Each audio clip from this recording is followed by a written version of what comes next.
পাহাড়ে সন্ধ্যা নামলে খুব অদ্ভুত একটা নীরবতা চলে আসে, যেটা মুখে বলার নয়, অনুভব করার। আর আকাশের রংটা দেখুন, সূর্য ডুবে গেছে কিন্তু তার সেই লাল আলোর ছোঁয়া যেন আকাশে রাঙিয়ে দিয়ে গেছে। দূরের পাহাড়ে আলো ঝিকমিক করছে আর নিচে আমাদের বনফায়ারের প্রস্তুতি চলছে। এই ঘরগুলোতেই আমরা রয়েছি। খুব সুন্দর কটেজগুলো, খুব সুন্দর সাজানো গোছানো, নিচে ফুলের বাগান।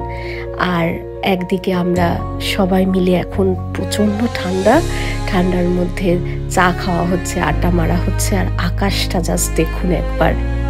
ওয়েদার যদি ক্লিয়ার থাকে তাহলে একটু পরে শুরু হবে অ্যাস্ট্রো ফটোগ্রাফি বা তারাদের ছবি তোলা।